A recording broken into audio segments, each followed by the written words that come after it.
Vamos imaginar a seguinte cena por um momento. Um paciente chega com uma hemorragia aguda. Sabe aquele ferimento profundo jorrando sangue mesmo? Ah, o pesadelo de qualquer plantão. Exato. Mas o detalhe é que não tem fio esterilizado, não tem agulha de precisão e zero anestesia local. A única ferramenta para conter esse sangramento letal é tipo um pedaço de ferro espesso aquecido até ficar incandescente numa fogueira. Nossa, só de pensar já dá arrepios. Pois é, e aí esse ferro é pressionado com uma força brutal diretamente sobre a carne aberta. Aquele cheiro de tecido carbonizado toma conta, enquanto a queimadura sela os vasos à força. E olha, por um período muito longo da nossa história, esse foi o padrão ouro da hemostasia. O que, assim, do ponto de vista fisiológico, é um desastre absoluto, né? Essa cauterização térmica severa destruía qualquer chance de uma cicatrização limpa. Sim, devia ser horrível o pós-operatório. Com certeza. O tecido ao redor necrosava quase na mesma hora. Isso criava um ambiente perfeito para infecções secundárias massivas dias depois. Então, tentar salvar a vida parando o sangramento acabava, na verdade, condenando o indivíduo a uma sepse fatal. E a evolução disso não foi lá muito rápida ou limpa. Lá no século XVI, o cirurgião francês Ambroise Paré decidiu que, queimar as pessoas não era a melhor saída. Aí ele começou a amarrar os vasos com tiras de tecido. Um avanço, mas com um detalhe um tanto trágico, né? Muito! Essas tiras costumavam ser pegas do próprio chão e mundadas. Só fomos ver a luz no fim do túnel no século XIX, quando Joseph Lister introduziu o ácido carbólico para banhar os instrumentos. E é exatamente para celebrar essa distância astronômica entre o ferro em brasa e a ciência moderna que a gente abre este espaço. Uma evolução e tanto. Sem dúvida. Então, boas-vindas ao podcast oficial da NP Conhecimento em Saúde. Este é um ambiente dedicado à educação continuada, focado em alta capacitação e na busca incessante pela excelência técnica. É desenhado especialmente para médicos, enfermeiros, dentistas e fisioterapeutas que estão aí na linha de frente. E a nossa missão nesta análise aprofundada de hoje é justamente honrar essa história, dominando a base do que a gente faz hoje. Porque o universo das suturas vai infinitamente além do ato mecânico de simplesmente dar pontos. É uma ciência muito fina, né? Exato. Trata-se de dominar a biomecânica da cicatrização, exige entender a engenharia dos materiais que colocamos no corpo, a física das agulhas e, claro, a resposta inflamatória que cada escolha vai desencadear. Tudo pela segurança inegociável do paciente. Me vi uma provocação técnica. Se a gente tivesse acesso irrestrito ao laboratório mais avançado do planeta para desenhar o fio de sutura definitivo, aquele perfeito para qualquer cenário, como ele seria? A planta desse fio ideal exigiria coisas que beiram o impossível na física. Ele precisaria ter uma força têncil formidável, tipo suportar muita tração sem romper. Mas ao mesmo tempo ser flexível, certo? Isso, maleável como seda pura para moldar nos nós sem resistência e biologicamente teria que ser 100% inerte, causar zero inflamação e ainda ser reabsorvido no ritmo exato da cicatrização. E claro, barato e fácil de esterilizar. Parece uma lista de exigências que se anulam. Porque, uma maleabilidade extrema geralmente compromete a força do material, não é? Essa é a essência do problema. A ciência dos materiais opera à base de concessões. Esse fio perfeito universal, ele simplesmente não existe. Nunca vai existir, provavelmente. Possivelmente não. Cada polímero traz um benefício atrelado a um custo biológico ou mecânico. A excelência do profissional está em olhar o tecido e escolher a melhor concessão para aquele momento. Entendi. E para quem nos escuta visualizar melhor essa arquitetura física, eu gosto de usar uma analogia do mundo real. Temos basicamente duas categorias geométricas. O fio monofilamentar, tipo nylon, que é como uma linha de pesca clássica. Liso, contínuo, maciço. Uma excelente imagem. E do outro lado, o multifilamentar, como a seda ou o algodão, que parece uma corda de navio trançada, cheia de microfibras enroladas. E essa sua analogia da corda trançada revela o maior calcanhar de Aquiles dos multifilamentares. Essa geometria cria espaços microscópicos, pequenas cavernas entre as fibras. Um esconderijo perfeito. Exatamente. Uma bactéria como o Staphylococcus cabe direitinho ali. Mas os macrófagos, que são os nossos soldados de defesa, são células muito maiores. Eles simplesmente não conseguem entrar nesses espaços da corda. Caramba! Então o fio vira uma espécie de bunker impenetrável para as bactérias. Vira um santuário, o que multiplica exponencialmente o risco de infecção no sítio cirúrgico. Mas espera aí. Se o multifilamentar funciona como um escudo para bactérias, por que a gente ainda usa isso nos arsenais modernos? Não seria mais lógico banir essas cordas trançadas e usar a linha de pesca para tudo? Seria maravilhoso se a física do atrito permitisse. O problema é que a linha de pesca monofilamentar é lisa demais. Ela escorrega muito. Ah, o nó não segura. Isso. Para um nó de nylon não desatar, são necessários vários seminós, o que cria um volume de material estranho na ferida. E tem o problema da memória. Memória plástica, né? O fio lembra de como estava na embalagem. Exato. Ele age como uma mola, dificultando muito o manuseio. Já a corda trançada não tem memória nenhuma, ela é super dócil, obedece à mão de forma espetacular. O nó da seda não se move 1 milímetro. Então, quando a precisão é mais crítica que o risco de infecção, o multifilamento ainda reina. Faz todo sentido. Bom, já que a gente viu que cada estrutura reage de um jeito, como a gente categoriza isso na prática, na hora de abrir a gaveta no centro cirúrgico? Vamos começar pelos absorvíveis. O exemplo histórico clássico é o catgut, certo? Certo. E o catgut tem uma bagagem imensa. Ele é um material biológico puro, extraído do intestino de bois ou carneiros. Ou seja, é colágeno animal processado. E o corpo humano percebe que aquilo não é dele. Imediatamente. O corpo reconhece a proteína estranha e manda enzimas para devorar o fio. É uma reação inflamatória bem intensa. O catgut simples perde a força muito rápido, tipo em 7 a 10 dias. O que é muito pouco tempo, por exemplo, se a gente estiver fechando um plano muscular. Como contornaram essa degradação tão rápida? Com química. O catgut cromado ganha um banho de sais de cromo num processo bem parecido com o curtimento de couro. Isso blinda o colágeno contra o ataque das enzimas. Ah, então ele dura mais. Bastante mais.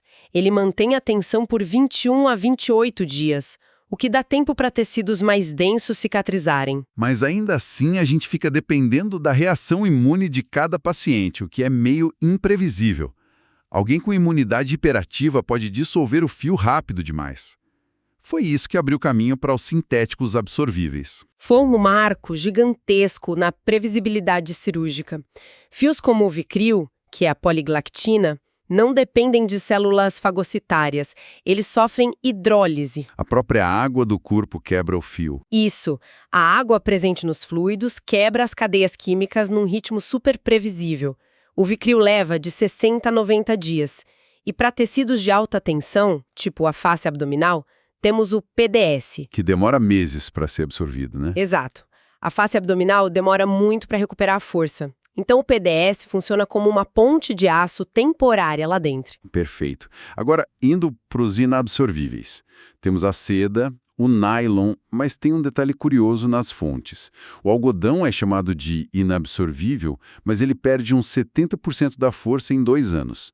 Se o corpo não absorve, por que ele fica fraco? O termo inabsorvível só significa que o corpo não consegue dissolver ele por completo. Mas a celulose do algodão sofre ataques microscópicos constantes das células de defesa e também degradação mecânica do movimento muscular. Vai esgarçando aos poucos. Exatamente. As fibras se rompem microscopicamente. Fica lá para sempre, mas perde a utilidade estrutural. Por isso temos os sintéticos, como o Prolene, e o campeão dos prontos-socorros, o nylon. O nylon reina na sutura de pele. Por ser liso, evita a colonização por bactérias na pele, que é um ambiente sujo. E também acomoda o inchaço dos primeiros dias. Mas olha, tem uma coisa que confunde muito quem está começando. A famosa regra dos zeros para os calibres. Ah, essa matemática confusa. Pois é. A intuição diz que número maior é fio mais grosso. Como explicar que um fio número 3 parece um cabo, mas um fio 3 zeros é super fino? Por que não usar milímetros de uma vez por todas? Maravilhoso usar milímetros. E até tem na embalagem, bem pequeno. Mas a regra dos zeros é uma herança antiga da farmacopeia americana. Antigamente, a escala ia de 1 a 6. O 1 era o mais fino. Tá, mas aí a tecnologia avançou. Exato. Criaram fios mais finos que o tamanho 1. E não tinha para onde descer na escala. A solução? Adicionar um zero. Ficou mais fino ainda. 2 zeros. E assim por diante. A clássica gambiarra que virou padrão mundial, né? Totalmente. Então, o fio 3 zeros significa 0, 0, 0. Quanto mais zeros, mais delicado é o fio. E isso muda tudo na prática. No couro cabeludo ou perto de articulações, a gente precisa de um 3 zeros ou 2 zeros para a ferida não abrir. Porque tem muita tensão mecânica. Sim, mas no rosto, onde a estética manda, pulamos para uns 5 zeros ou 6 zeros. Em oftalmologia, chega a 10 zeros. É um fio que flutua no ar, precisa de microscópio para ver. Impressionante. Mas toda essa precisão com o fio não adianta nada se a agulha rasgar a pele como um trator. A agulha abre o caminho, mas também causa o primeiro trauma. E nos livros clássicos, a gente lê muito sobre agulha traumática versus atraumática. Um conceito que gera muita confusão. No livro diz que a atraumática é aquela que você tem que passar o fio pelo orifício, igual a agulha de costura de roupa. Isso ainda existe no hospital hoje? Olha, essa agulha com o buraquinho, o olho, é praticamente peça de museu em centros avançados. A física dela era destrutiva. Ao dobrar o fio no buraco, criava um volume duplo. A agulha abria um furinho e o bolo de fio vinha atrás rasgando as bordas. Um estrago desnecessário. Muito. A engenharia resolveu isso selando o fio direto dentro do fundo da agulha, na fábrica. Então, pela literatura, toda agulha selada é atraumática. Mas no corredor do hospital, a gíria mudou o significado disso. Verdade. No plantão, quando pedem uma traumática, não estão falando do fundo da agulha. Eles estão falando da ponta dela. Chamam de traumática a agulha de ponta triangular e atraumática a de ponta cilíndrica. Qual a diferença mecânica na hora de furar o tecido? A diferença é como o aço afasta as células. A triangular tem 3 arestas afiadas. Ela é um micro bisturi que fatia o tecido. É obrigatória para a derme humana, que é muito densa. Se usar uma ponta lisa ali, a agulha entorta. Entendi. E a cilíndrica? A cilíndrica tem o corpo arredondado que vai afilando. Ela não corta, ela dilata as fibras suavemente. Se usar uma triangular numa alça do intestino, vai causar microlacerações e vazamento. Nesses tecidos delicados, a cilíndrica é mandatória. Bom, com fio e agulha definidos, entra o fator humano que é implacável. Uma técnica ruim destrói tudo isso. Começando por como se segura o porta-agulhas. Um erro comum é segurar igual tesouro escolar, enfiando os dedos até a base, ou abraçar com a mão toda. Isso aniquila a sensibilidade do movimento. Exato. A técnica manda usar só a ponta do polegar numa argolar e o anelar na outra, com o indicador apoiado na haste para dar direção. E essa empunhadura mais leve é o que permite ao pulso executar o movimento de rotação. A mão precisa flutuar, não pode ficar travada. E isso entra numa dúvida clássica de quem está começando. A nossa intuição ao pegar algo afiado é empurrar reto contra a pele, porque a gente não pode empurrar a agulha em linha reta. Porque a agulha é curva. Empurrar uma agulha curva em linha reta transforma ela numa foice. A curvatura imita a mecânica do nosso punho. Então tem que acompanhar o desenho dela. Exato. O pulso tem que fazer uma rotação de pronação para supinação. A ponta entra a 90 graus e o movimento circular faz o corpo da agulha deslizar pelo mesmo túnel. Se empurrar reto, a lateral curva rasga a derme internamente. Cria um trauma oco lá dentro, perfeito para acumular sangue e infeccionar. É matemática pura. Mas e quando o corte é o caos? Todo torto, a tendência é começar numa ponta e ir costurando até outra, como se fosse fechar um zíper. Essa técnica do zíper é um desastre em cortes irregulares. A pessoa vai empurrando o excesso de tecido milímetro por milímetro. Quando chega no final, sobra uma bola de pele, a famosa orelha de cachorro. Que distorce toda a anatomia. Sim, a física ensina a técnica de bissecção, ou ir miando a ferida. O profissional acha o centro exato da lesão e dá o primeiro ponto ali. Divide um problema gigante em 2 menores. Isso. Depois põe um ponto no meio de cada metade E assim vai. Isso obriga a atenção a se distribuir de forma assimétrica. E nessa hora também entra a profundidade, né? Tem que pegar a mesma espessura dos dois lados. E isso garante a eversão das bordas. E por que deixar as bordas levantadinhas para fora, como uma tenda? Porque a cicatriz contrai com o tempo. É fundamental. Se deixar plano no primeiro dia, quando contrair, vai afundar e criar um vale na pele. Se começar invertido, ela puxa para baixo e fica nivelada no futuro. E aí chegamos na fase mais crítica, a oclusão do nó. É aqui que acontece muita necrose por erro de julgamento. O pessoal acha que tracionar com toda a força garante segurança. Aquela ideia de quanto mais apertado, melhor. Explica o que acontece lá no nível celular quando o nó é esmagado. O tecido depende dos capilares para receber oxigênio e eles trabalham com pressão muito baixa. Quando a pessoa estrangula o nó, a força esmaga essa rede vascular. Corta o fluxo na hora. Imediatamente. As células entram em hipóxia severa, mudam o metabolismo, geram ácido lático e morrem. O tecido fica branco, depois preto, necrose total. O tecido morto perde a força e o ponto rasga a pele. O estrago fica muito pior. Para evitar isso, as fontes destacam a regra dos 3 seminós. Aproximar e tensionar são momentos diferentes. É uma verdadeira coreografia. O primeiro seminó serve só para juntar as bordas até elas encostarem suavemente. Zero força de estrangulamento. O segundo laço, feito para o lado oposto, serve para descer e travar o primeiro. Imprense o fio contra ele mesmo. Exato, sem esmagar o tecido embaixo. E o terceiro seminó volta para a direção original, selando o nó plano de vez para não desmontar nos dias seguintes. Uma física de conservação incrível. Falando nisso, as fontes trazem uma dica de ouro para não desperdiçar o próprio fio. O erro comum é deixar muito fio sobrando para poder dar um nó com os dedos. O que gasta material à toa. Sim, a técnica da laçada por instrumento resolve isso. O porta-agulhas fica meio estático no centro, a mão livre enrola o fio longo nele e captura só uma pontinha bem curta que ficou do outro lado da ferida. Consome milímetros de fio.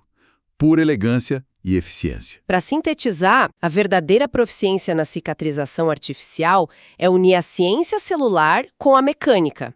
Entender como o cromo age, a memória do nylon e como um nó forte demais asfixia capilares. É a bioquímica e a física trabalhando juntas com respeito absoluto pelo corpo humano. E como a gente viu hoje, essa busca nos tirou da era do fogo para dos polímeros precisos, o que me deixa com uma provocação inquietante. O que vem a seguir? Será que os profissionais que nos escutam agora serão os últimos a treinar essa rotação de pulso? Olha, a tecnologia avança rápido, né? Muito. De repente estamos perto de usar bioadesivos com nanotecnologia ou lasers que não só colam as bordas, mas liberam fatores para acelerar a regeneração, tornando os fios relíquias de museu. É uma perspectiva fascinante sobre o futuro da cura. Com certeza. Bom, agradecemos imensamente a todos que acompanharam mais esta imersão detalhada e rigorosa. Em nome do podcast oficial da NP Conhecimento em Saúde, encerramos as discussões de hoje, reafirmando nosso compromisso com o estudo constante e com o aprimoramento ininterrupto. Até o nosso próximo encontro.